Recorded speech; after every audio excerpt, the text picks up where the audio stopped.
Hi, everyone. We're back here live at ROCon, the Qualys conference. I said it on the last one. I'll say it on the first few.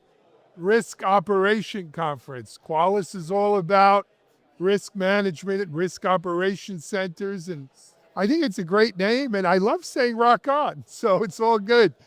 Let me introduce you to our next guest. He actually keynoted this morning. Came out first, before even Sumedh Thakar, the Qualys CEO. I want to introduce you to Kip Boyle.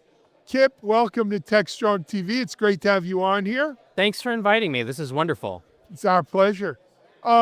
Kip, first of all, before we talk about what you spoke about today, let's talk a little bit about you. All right. Look into this camera. Tell our audience kind of your story, your journey. Sure. So I've been working in cybersecurity since before we called it that, right? Yes. So I was on active duty in the Air Force, 1992.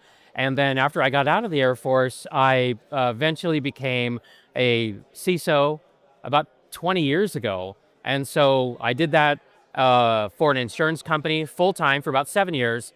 And then I launched my own company. So today I'm a fractional CISO. And my company just turned 10 years old. Good for you. And I got a team of people that I support. And so we work with all kinds of companies, all kinds of different industries and situations. But what they all have in common is they're sophisticated risk managers. They understand that they need security leadership, but they don't have anybody full-time in-house to do that. So the marketing people on your team would demand that you do give your company's name. Okay, so I'm the marketing person in my company, actually. So we're called Cyber Risk Opportunities. Okay. And the reason why we're called that is because it's important for cybersecurity people to realize that risk isn't all downside. No. There are reasons why people take risks, right? Because there's things that they want to achieve. Absolutely. I've always said, look, you want to eliminate all risk, unplug from the internet, shut down, close up your USB ports, your machine, and you'll eliminate most of your risk. May not do any business, but you will eliminate. No more than a person who's burying their retirement money in mayonnaise jars in their backyard. They're not going to grow their nest egg. Right, but they have managed their risk, so to speak. Managing risk, I've always felt, it's a personal choice, right? Because we all have. And each organization and then people within the organization have different tolerances for risk. That's right. What they're willing to do. Yeah, and actually that's a big problem, to be honest, because I don't want, as a senior decision maker, I don't want people showing up to work making decisions on behalf of the organization based on their own individual risk appetites and risk tolerances. I want to tell them, this is the organization's risk appetite and risk tolerance, and this is how I want you to make risk decisions. Sure. This guy's a Mississippi gambler, and this one keeps it in the mayonnaise jar. Yeah. That's great, but that's not the organization. People jumping out of perfectly good airplanes on the weekend. Yes. Working at insurance companies. Yeah. Not a good mix. No. I hope they filled that out on the disclosure form. But anyway, Kip, I wanted to, as I mentioned, you did the keynote here today. Yeah. I'm just thinking 20 years ago as a CISO. So I'm in security about 28, 30 years. 20 years ago, CISOs had a very ephemeral lifespan at an organization, right? Yeah. They would come in, they would kind of set the stage, do the architecture. And I've had this from friends of mine who are CISOs. They would say, okay, now you got everything set up. You want to go back to being just a security analysts, because we don't need you full time. And that was the state of CISOs back 20 years ago. And if you're not careful, that'll still happen to you. Yeah. Right? Yeah. And so what's missing, right, is, well, if you're going to be proactive, then you have to be the one who is driving a conversation, an ongoing conversation about, it's not a set it and forget it. These aren't static risks. I can't just give you the checklist and we've pounded out and then I go and find another job. I mean, it's just not going to work, right? But now why do we do that? Because human beings are used to dealing with static risks. And that's why I talked about fire as a metaphor for understanding why cyber is not static. It's innovative, right? It's constantly changing. So why shouldn't we be surprised when I've got to ask for more budget for a new thing to deal with a new version Right. of this cyber stuff that I've never seen before? You know, 2003, I co-founded a company in 2001. In 2003, we came out with a vulnerability assessment and management. So we actually used to compete with Qualys. Okay. And back then, and you know this because you were here then, Yep. you know, the state of the art was you did a vulnerability scan. If you're lucky, twice a year. We would hope at least once a year. But it would generate so much bad news, right, that it would keep the team busy Right. for a year. Right. But I always thought to myself, like, you want to talk about set up for failure? what a failed model that is. Well, it is now. Yeah. I think it was then, to tell you the truth. You know, but that was state of the art then because that's Yes, what we it could was. do. Also because the cycle time between vulnerability and exploit was much- pretty long. Yeah, it was. So we had time. Right. Nowadays, that's not true anymore. The cycle time is massively compressed, right? Yeah. And with the AI capabilities that are being thrown onto it, it gets even more compressed, right? So one thing I'm telling my customers is speed is the new firewall, Very cool. right? Because you got to keep up. Yeah, no, speed kills. Kip, let me ask you a question. Do you find most of your customers don't have a full-time CISO and you're playing full-time CISO? Or are you coming in as like the CISO to help them with their risk management? Actually, it's both. But what differentiates those circumstances is typically the size of the organization. All right. So you've got like mid-market organizations, say somewhere between $50 million of annual revenue up to about $1 billion. Okay. They're big enough and sophisticated enough in their risk management to know that they have this problem, but they're not generally resourced well enough to be able to find somebody and put them on their team full-time like me. So that's where I'm providing fractional leadership, okay? Now, organizations at that size, they'd just come out of an era where they needed a fractional chief financial officer. So conceptually, this makes a lot of sense, right? They couldn't afford their own CFO, so they got one on a part-time basis, but then, okay, now we're big enough, we're gonna hire one full-time. And now here comes, you know, a fractional CISO, and now it makes sense to them that this would be the way to do it. Now for larger organizations that already have a CISO, usually what happens there is there's a dysfunction of some kind, right? Something about the program's not working right. They don't really know why. The CISO's not exactly sure why. And so they start looking around for somebody who can help them untangle the why, right? So I kind of, in those cases, become their pit chief, right? If they're a Formula One car on the road, right? They're racing, they want to win, but they can't see everything, you know? So I can show up and I can help them see the total track and tell them when to come in for a pit stop, get them all juiced up and ready to go again. And then when they're fine, then, you know, okay, great, wonderful, take it from here. Excellent. I got a great question that I've been thinking about for 2 years here from the, you know, they introduced ROC last year, right? It put the CISO in a very kind of pivotal role, but I think it was always meant for the CISO to be in this pivotal role. And that is the translator. The translator of bits and bytes and security dogma, for lack of a better word. Translating that to the language of the board, of the exec team. Right. And that language is risk. Yes. Right? And profit and loss. Well, that's tied into your risk. Yes, sir. Right? Yeah, You know, absolutely. how is it going to relate to profits and loss? It's the language of business. Right. Listening to Sumed this morning after you, they've continued running this with them. However, not every organization has a full-time CISO, as you damn well know. Yeah. There's still a lot of security people underneath that CISO. Right. Who are struggling with this new dynamic, crazy world we're living in with AI and agentic AI and everything that goes with it.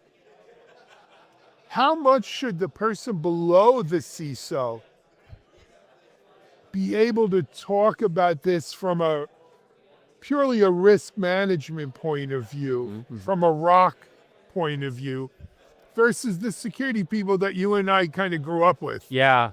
Oh, I think it's, I would have even told you 20 years ago that this was a critical success factor. So this isn't a new thing No. on the scene by any stretch of the imagination. But I think the context, as I said in my keynote, is really pressing on us from two different sides now. And we really have to step up to this now. And we really have to get better at this. Now, the thing about it, though, is people who end up with the CISO title, they're really generally not set up for success for this, right? I've seen it. I'll take myself as an example. I came up through the systems part of the organization, right? I was Scotty. I was down, old Star Trek. Sure, right? I could make it happen, Gav. I was in the engine room, right? Uh-huh. I never walked on the bridge.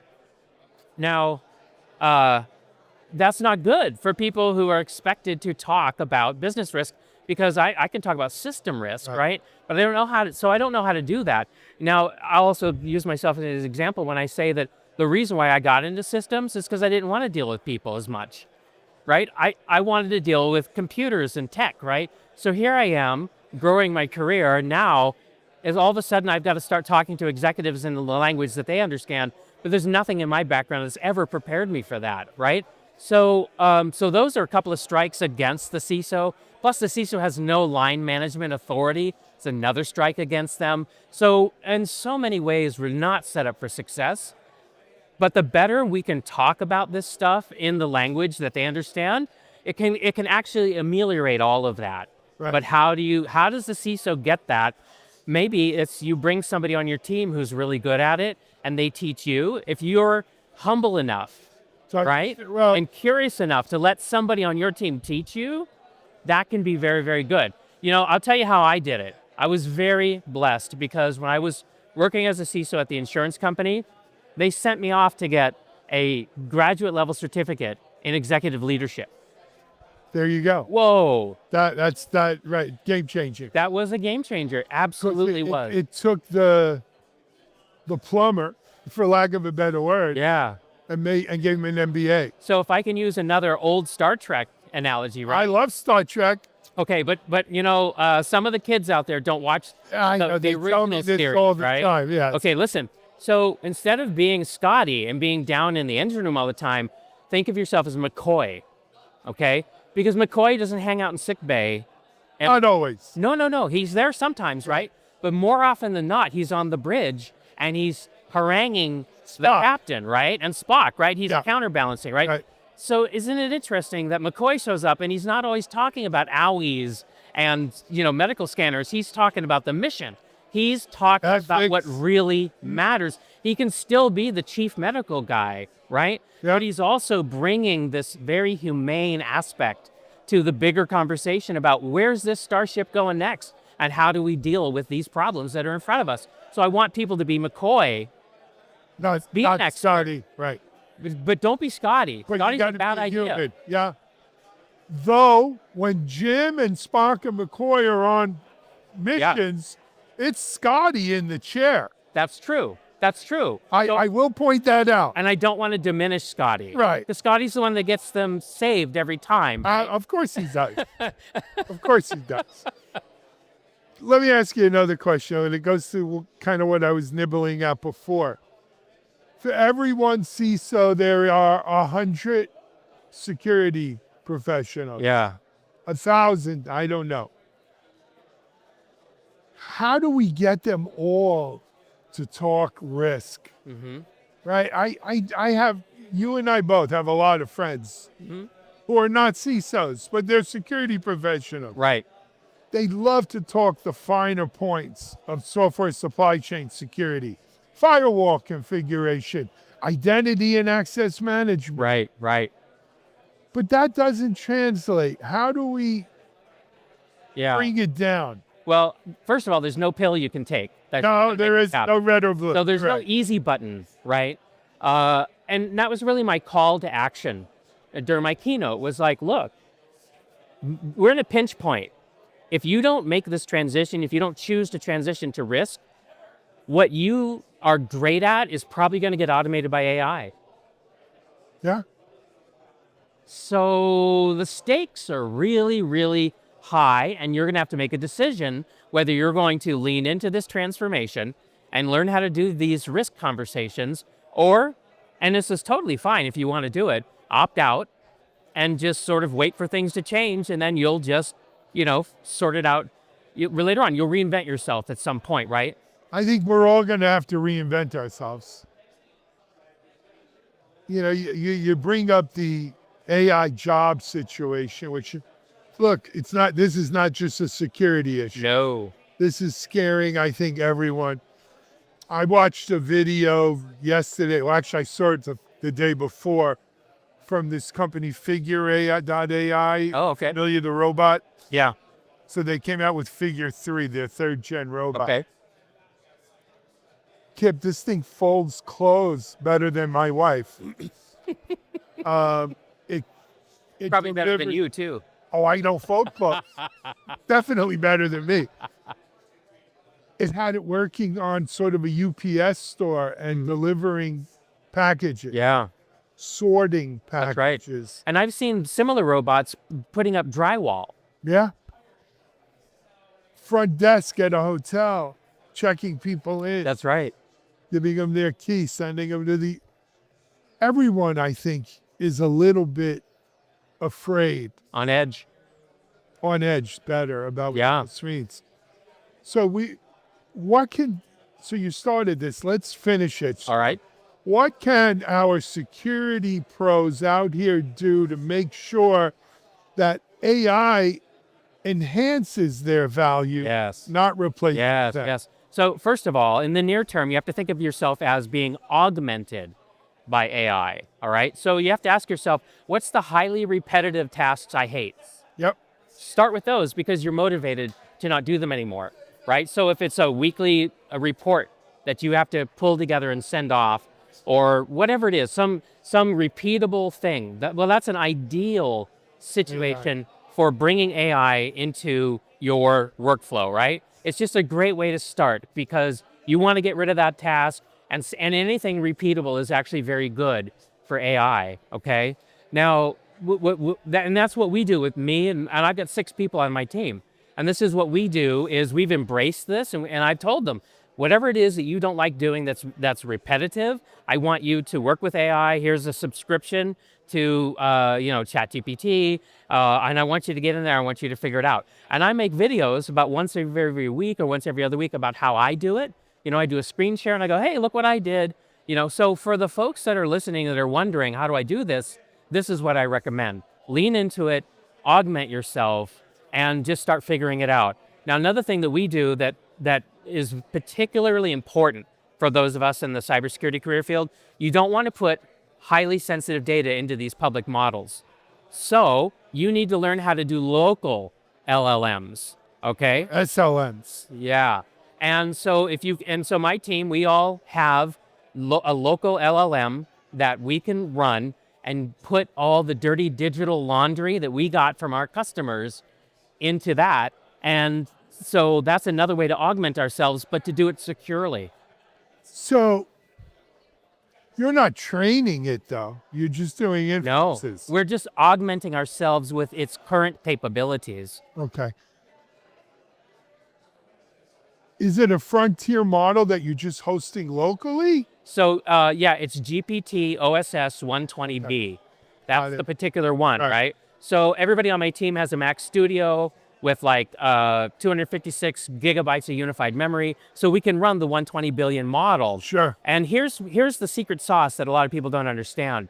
I can use GPT-5 to write the prompts that I put into the local LLM, and I get great results because I'm getting help writing awesome prompts. I actually do a similar thing. I do pre-prompts. So I instructed, I'm about to give you a prompt. You're a prompt engineer. Yeah, right. You make it write its own prompt, which is awesome, right? Absolutely. Now, GPT-5 is a really advanced reasoning model, GPT OSS 120B is not nearly as advanced. So it needs more handholding and more scaffolding and more structure. But rather than get smart about it, just make GPT-5 right. The precursor. And that's in essence what I do. All right. Kip, first of all, thank you so much. For people who want to find out more about what you do and follow you, I know you have a podcast. Yeah, I do. Where can they go? Well, I think the most important place to find me is on LinkedIn. That's kind of my social media haunt. Okay. And I think I have a globally unique name on LinkedIn. So if you just look for Kip Boyle, I think you're going to find me. Okay. Okay, so that's good. But if you want to go deeper, then you can check out my podcast, the Cyber Risk Management Podcast. And the easiest way to get to that is to go to my LinkedIn profile and just scroll down, and all the episodes are there. You can click into that or just go into your favorite podcast. Wherever, Yeah. whichever you use. Yeah. Kip, thank you so much. It's a pleasure meeting you. Thanks for keynoting here. I hope you've enjoyed this. You know, we're a little bit into going where no man has gone before, to keep with our theme Yeah, there here. you go. No person has gone person. before. We're live at Qualys ROCon. We'll be back with more in a moment.